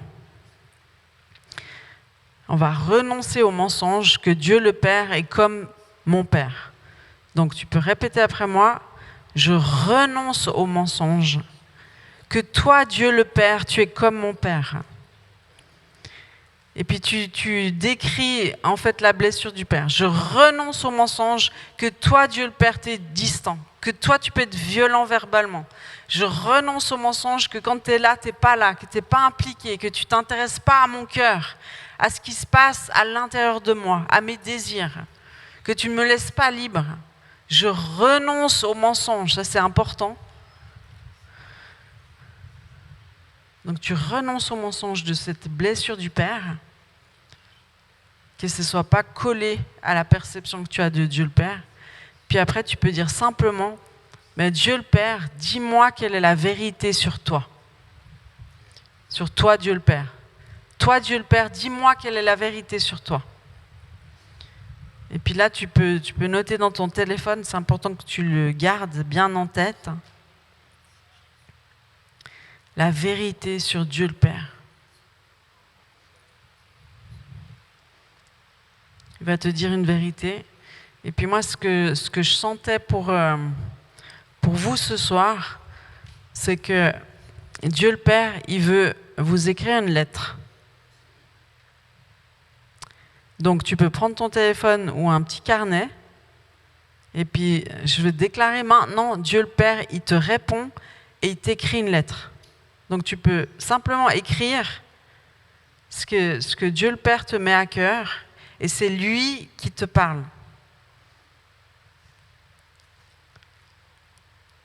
Et puis je t'encourage à faire cette expérience. Si tu ne l'as jamais faite, c'est assez extraordinaire. Et puis après, j'aimerais bien faire témoigner quelqu'un qui nous partage humblement sa lettre, s'il est d'accord. Mais reste connecté, hein. Ça, je tiens à dire qu'on a tous été créés pour être en relation avec Dieu. Vous avez tous la capacité d'entendre Dieu. Si tu n'entends pas Dieu, c'est parce que tu crois au mensonge que Dieu le fait pour les autres, mais pas pour toi. Où il y a toujours une explication, en fait. Donc, saisis cette opportunité ce soir. C'est plus difficile hein, quand on est tout seul chez soi, on se dit « Ah ben, je vais peut-être faire autre chose. » Mais là, on aimerait prendre le temps. Donc, merci Dieu le Père, parce que tu viens parler à tes enfants ce soir.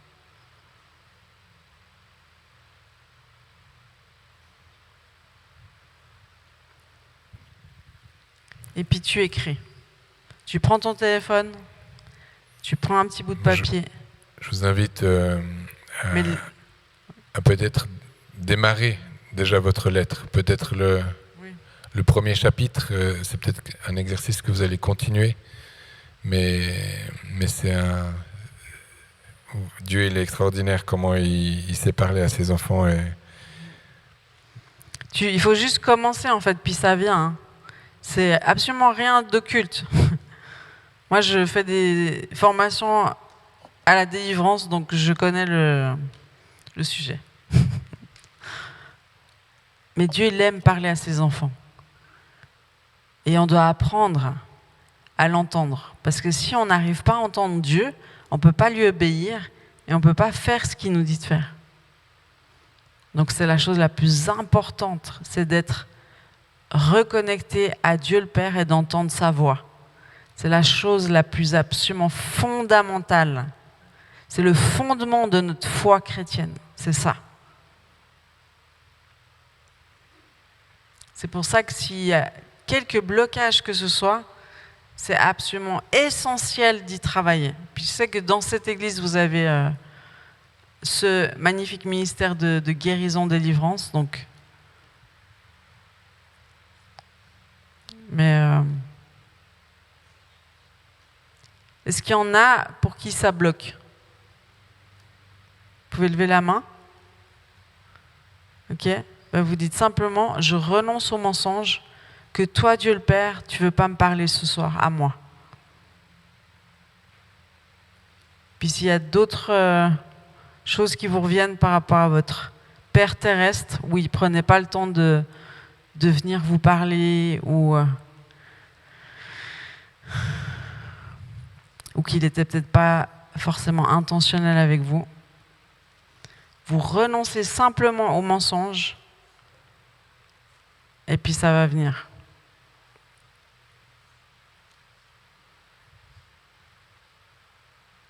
Il faut juste commencer à le faire. C'est comme le vélo. Il faut se lancer pour y arriver. Si tu ne lances pas, tu ne vas jamais y arriver. Et Saint-Esprit, merci pour ce que tu es en train de faire ce soir. Saint-Esprit, merci parce que tu viens parler au cœur. Merci Jésus parce que tu as payé le prix pour qu'on ait accès à Dieu le Père.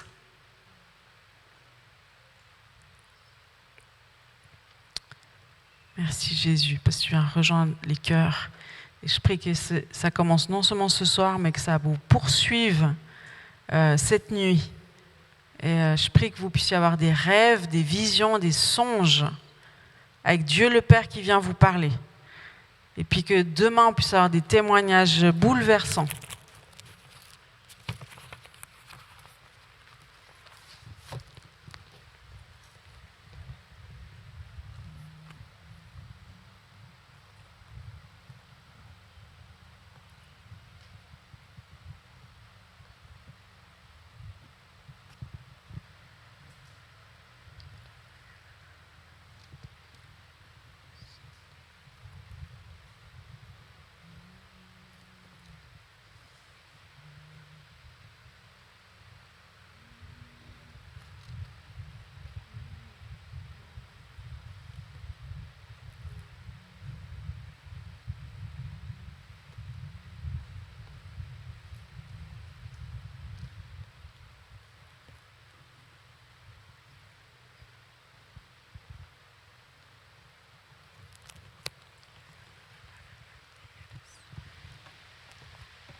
On arrive au terme de ce premier volet.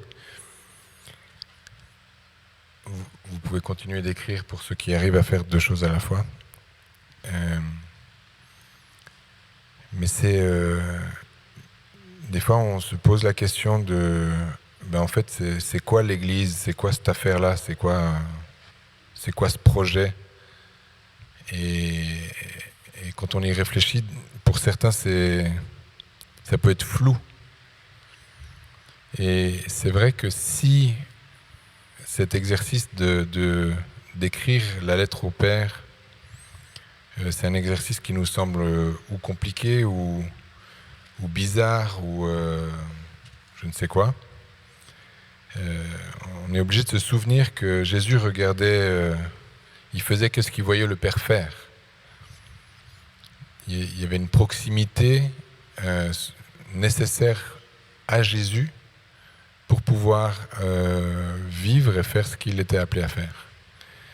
Et en ce qui nous concerne, c'est exactement la même chose, le projet n'a pas changé. C'est pour ça que Jésus est mort sur la croix, c'est pour nous donner un accès au Père, mais pas pour juste y aller. Il nous donne un accès au Père justement pour pouvoir écrire une lettre avec lui, justement pour le laisser nous dire qui nous sommes, justement pour lui laisser parler sur ma vie, sur ma famille, mes enfants, mon épouse, sur mon couple, sur ma façon de faire l'amour avec ma femme, sur la façon dont j'éduque les enfants, sur la façon dont j'ordonne ma journée. Je dois questionner le Père. Je dois lui demander. Et Jésus, il a ouvert la voie pour ça. Mais non seulement il a ouvert la voie, mais il dit de lui qu'il est la porte, il dit de lui qu'il est le chemin. Et ça veut dire que il nous invite à nouveau. C'est-à-dire que ce chemin, il n'a pas de fin, il a une destination qui est le Père. Mais c'est une voie ouverte. Donc peut-être que dans ta vie aujourd'hui, tu dis, mais je tourne en rond, ou je fais du surplace, ou des fois je suis devant des impossibilités. Il y a une autre bonne nouvelle, c'est que le Saint-Esprit est là pour qu'il nous donne des outils, qui nous a équipés pour pouvoir, avec Jésus à nos côtés, ou sur le chemin où Jésus est, de pouvoir faire face à des choses qui nous barrent la route. Il a mis de la puissance dans notre parole. Il a mis de la foi, et puis il nous a demandé d'aspirer aux dons les meilleurs, qui sont des outils pour pouvoir justement braver ces impossibilités. Donc on a bien conscience qu'alors on parle de toutes ces choses-là, peut-être certains arrivent devant des impossibilités, c'est pas grave, mais par contre il faut les identifier. Parce que ces fameux rôles qui sont dans la Trinité, ils n'ont pas des rôles pour rien. Autrement, ce serait un Dieu pas trinitaire, ce serait un Dieu qui fait tout. Un 3 en 1, un Head and Shoulders, ou je sais pas quoi. Mais c'est pas ce qu'il est. Il est trinitaire, avec une fonction, avec un rôle chacun, bien réparti, bien coordonné, bien distinct. Et c'est cette invitation-là qu'il nous fait, c'est de le reconnaître ainsi et de nous reconnaître aussi de la même façon, et de ce fait comprendre que nous sommes dépendants les uns des autres, que nous ne sommes pas autonomes dans le sens où on ne peut pas se suffire à nous-mêmes. Et ça peut être une révélation parfois, on le sait, mais il faut se le dire plus souvent. Et dans le couple, plus que jamais. Parce que quand un couple ne va pas, ce qu'on fait, c'est qu'on fait chacun de son côté. Et ça ne peut pas marcher. Enfin, ça peut marcher, mais vous n'atteindrez jamais l'objectif que Jésus vous a fixé.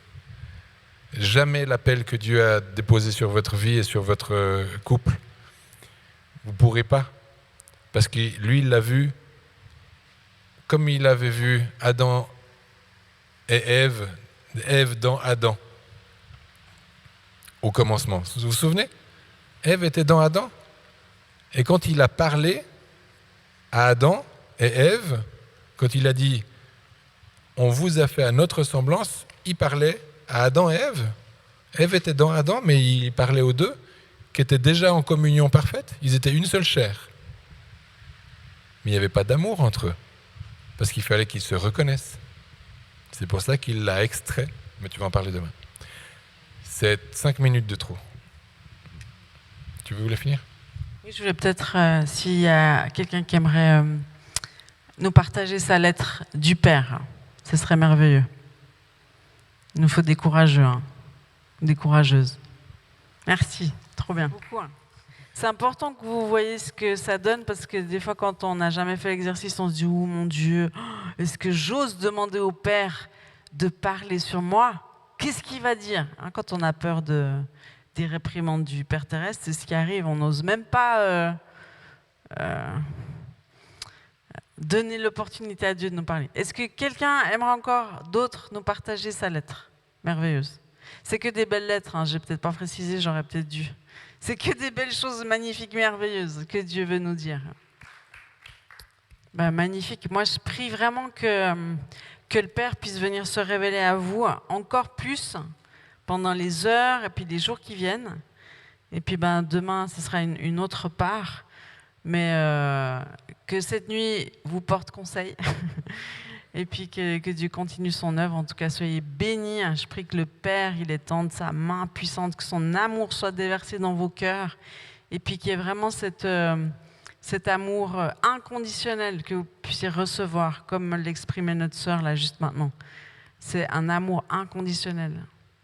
Et donc c'est ça qui amène la sécurité. C'est quand on est aimé inconditionnellement. Voilà.